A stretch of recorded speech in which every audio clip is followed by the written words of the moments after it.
Рада приветствовать всех любителей вязания. Сегодня я буду разбирать узор по вот этому джемперу, который вы сейчас видите на экране, по просьбе своей подписчицы. Узор на самом деле очень легкий в исполнении, хотя однозначно заслуживает внимания, так как в изделии выглядит очень эффектно и дорого. Сам джемпер по построению, по фасону вяжется очень просто. Там два прямоугольника с неглубоким V-образным вырезом и рукавчики, которые вяжутся снизу вверх и пришиваются к основному изделию. Итак, теперь давайте просто рассмотрим узор. В чем его секрет? Чтобы вещь получилась у вас очень похожая на ту, которую я вам показывала чуть ранее, для этого нужно взять достаточно объемную пряжу и толстые спицы. Лучше всего эта модель будет смотреться в хлопковой пряже и смесовых пряжах, в составе которого есть хлопок. У меня такой пряжи не было, поэтому свой образец я вязала из пряжи, в составе которой идет бамбук с кашемиром. Она также легкая и достаточно объемная. И спицы я использовала здесь номер 6. Вообще, если бы я вязала изделие, я бы брала приблизительно хлопок 150-200 метров в 100 граммах и спицы номер 5-6, в зависимости от структуры самой ниточки, насколько там жесткая скрутка. Вообще в идеале я вижу этот джемпер из пряжи с мягкой скруткой или же без скрутки. А теперь давайте просто рассмотрим сам узор.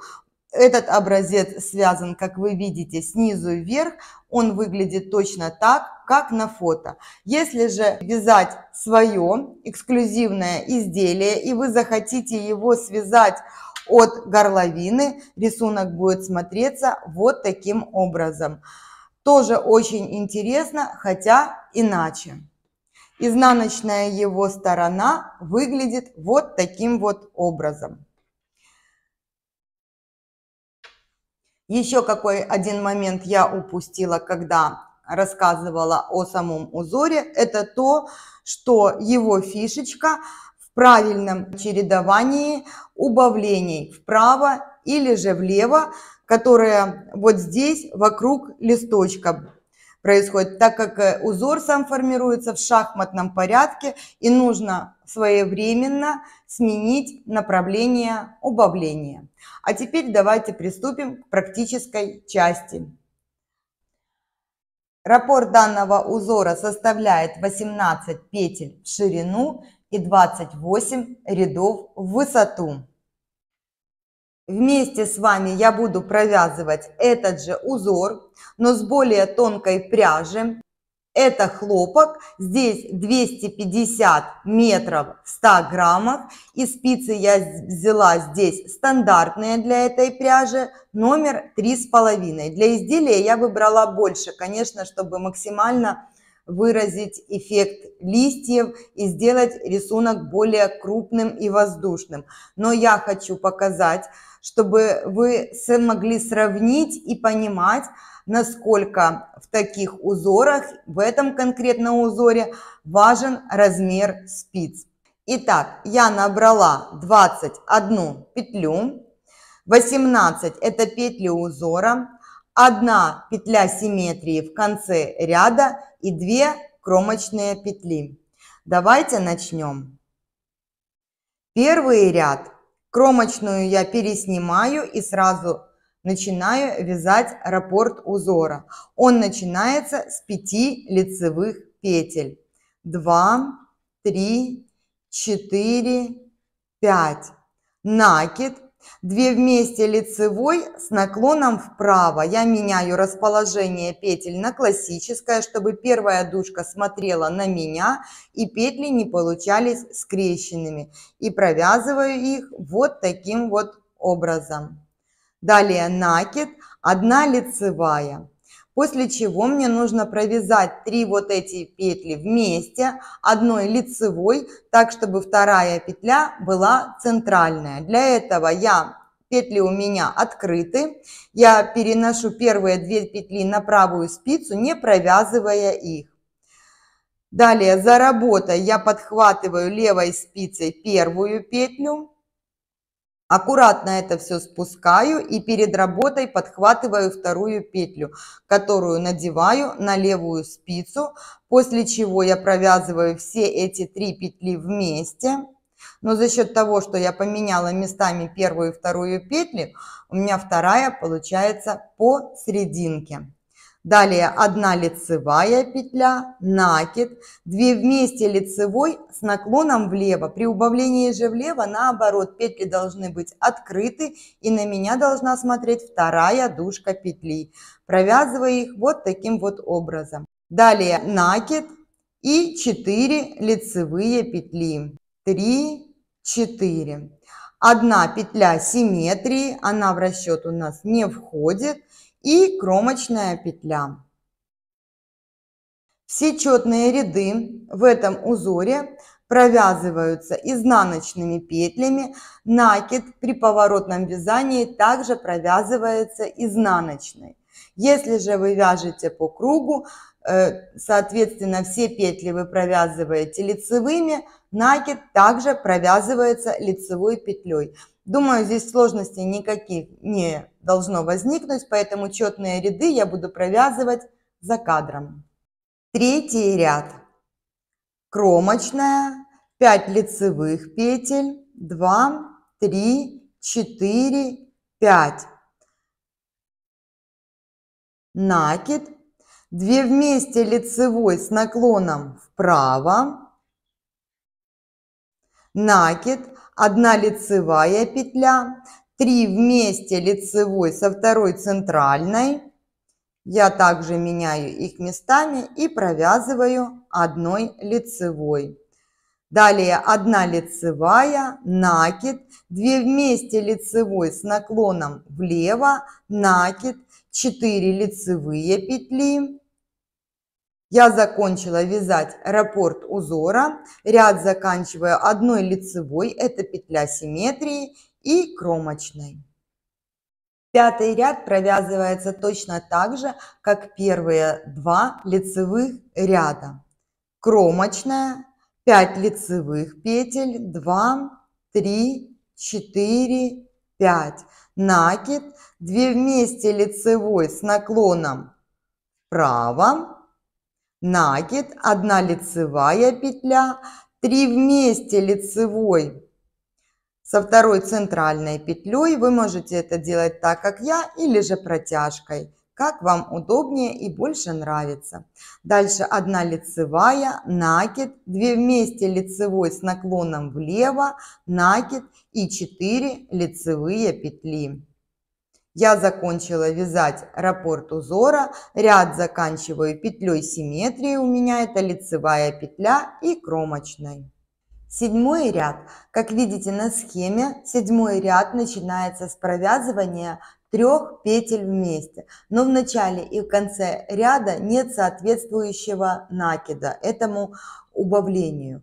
То есть, если я здесь провязываю 3 петли вместе, а накид в конце ряда, как по схеме, тогда у меня произойдет смещение узора.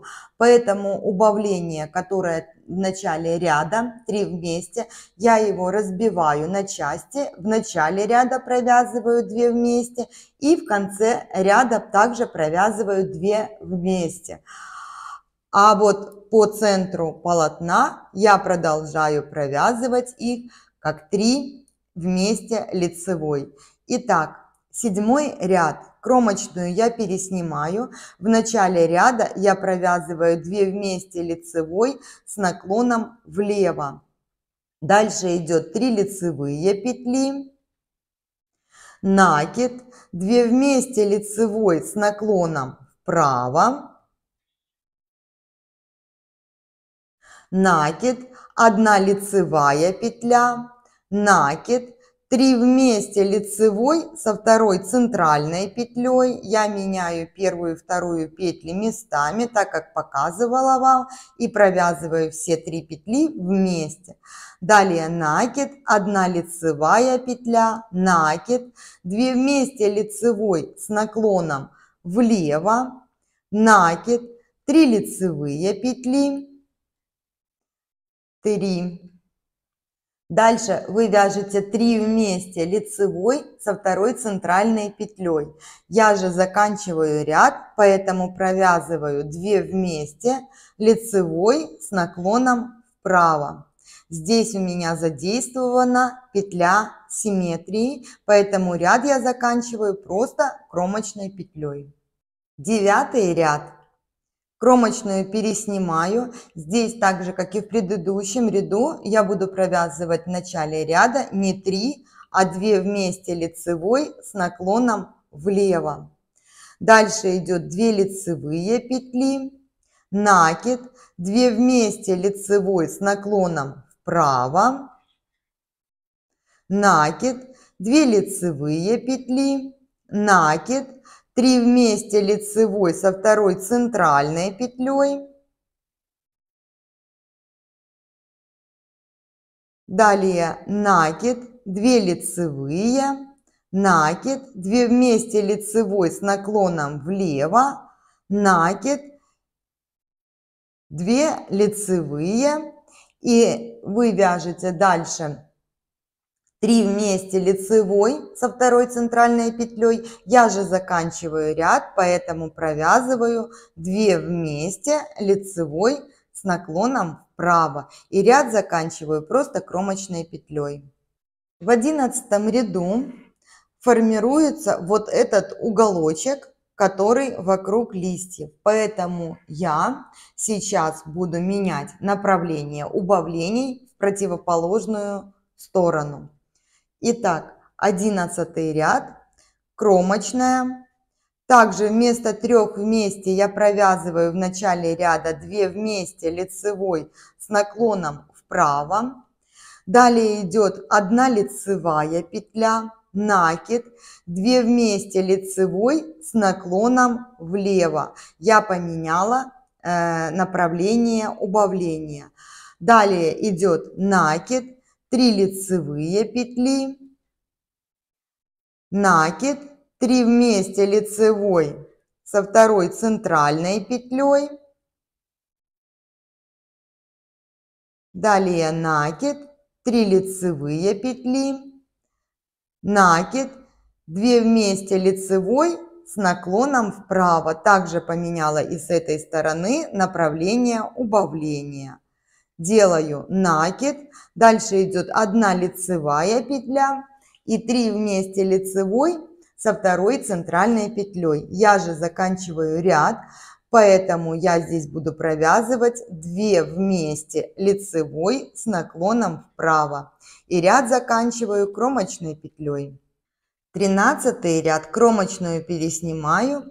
Также провязываю вместо 3 2 вместе лицевой с наклоном влево. Далее идет накид, 1 лицевая петля, 2 вместе лицевой с наклоном влево, 2 лицевые петли, 2 вместе лицевой с наклоном влево, накид, 1 лицевая петля и симметрично накид, 2 вместе лицевой с наклоном вправо, 2 лицевые петли, накид, 2 вместе лицевой с наклоном вправо, 1 лицевая петля, накид.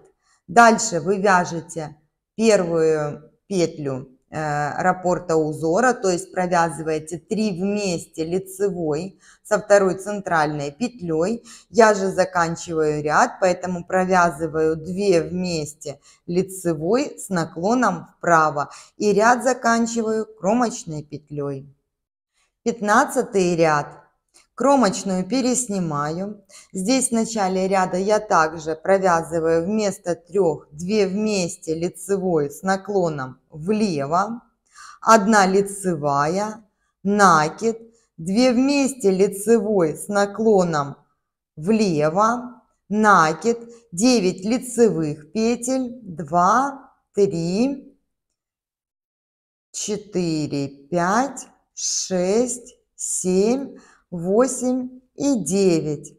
Накид, 2 вместе лицевой с наклоном вправо, накид, 1 лицевая петля, далее вы вяжете 3 вместе лицевой со второй центральной петлей, то есть первое значение в раппорте узора. Я же заканчиваю вязание ряда, поэтому буду провязывать 2 вместе лицевой с наклоном вправо и ряд заканчиваю кромочной петлей. 17 ряд. Кромочная. В начале ряда я провязываю 2 вместе 3 петель вместе 1 лицевой. Далее 1 лицевая, накид, 2 вместе лицевой с наклоном влево, накид, 9 лицевых петель, 3, 4, 5, 6, 7, 8 и 9. Накид, 2 вместе лицевой с наклоном вправо, накид, 1 лицевая петля, далее идет 3 вместе лицевой со второй центральной петлей, я же заканчиваю ряд, поэтому провязываю 2 вместе лицевой с наклоном вправо и ряд заканчиваю кромочной петлей. 19 ряд провязывается точно так же, как провязывали 15 и 17. Кромочная. В начале ряда 2 вместе лицевой с наклоном влево, 1 лицевая, накид, 2 вместе лицевой с наклоном влево, накид, 9 лицевых петель, 3, 4, 5, 6, 7, 8 и 9. Накид, 2 вместе лицевой с наклоном вправо, накид, 1 лицевая. И так как я заканчиваю ряд, я провязываю 2 вместе лицевой с наклоном вправо. И ряд заканчивается у меня просто кромочной петлей. 21 ряд. Кромочную переснимаю. В начале ряда я также провязываю 2 вместо 3 вместе петель с наклоном влево. Далее идет у меня накид, 1 лицевая петля, накид, 2 вместе лицевой с наклоном влево, накид, 3 лицевые петли, 3 вместе лицевой со второй центральной петлей. Я меняю местами первую и вторую петлю, затем провязываю все вместе 1 лицевой. И далее вяжу симметрично. 3 лицевые, накид, 2 вместе лицевой с наклоном вправо, накид, 1 лицевая петля, накид. Ряд заканчиваю провязыванием 2 вместе лицевой с наклоном вправо и кромочной петлей. 23 ряд. Кромочная и ряд, начиная с провязывания 2 вместе лицевой с наклоном влево, далее идет накид, 2 лицевые петли, накид, 2 вместе лицевой с наклоном влево, накид, 2 лицевые петли, 3 вместе лицевой со второй центральной. Вот таким образом я поменяла петли и провязываю вместе.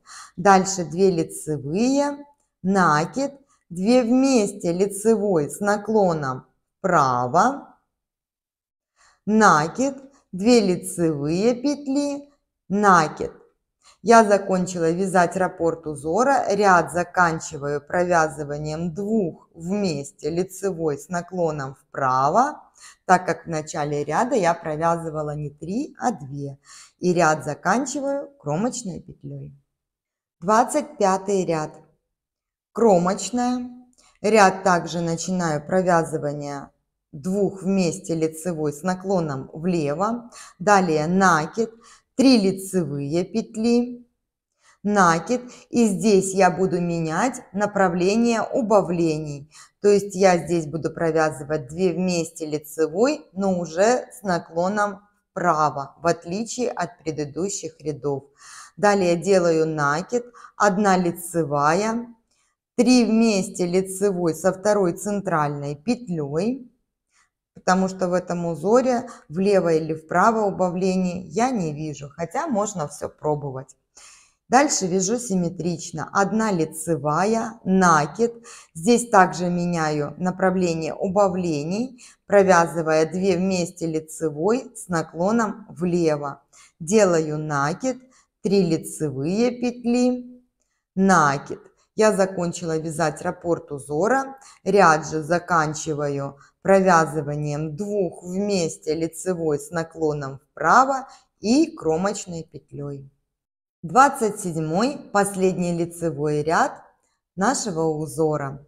Итак, кромочную я переснимаю, провязываю 1 лицевую, делаю накид, 2 вместе лицевой с наклоном вправо,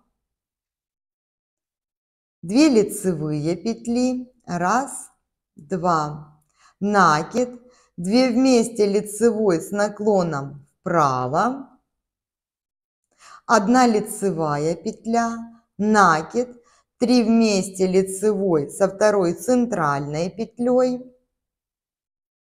И дальше вяжу симметрично. Накид, 1 лицевая петля, 2 вместе лицевой с наклоном влево, накид, 2 лицевые петли, 2 вместе лицевой с наклоном влево и накид. Я закончила вязать раппорт узора, ряд заканчиваю 1 лицевой петлей симметрии и кромочной. И вот так выглядит этот узор в более тонкой пряже. Вот я так положу, чтобы можно было сравнить. Мне очень будет интересно знать, какой вариант для вас более красивый или носибельный, кто как оценивает узоры. И какой больше вам понравился в общем итоге. Но вообще узор очень интересный. И после комментария подписчицы я даже загорелась связать себе джемпер. Но он пока у меня в далеких планах. Возможно, на весну. Спасибо, что провели это время со мной. Всем хорошего дня. До встречи на канале.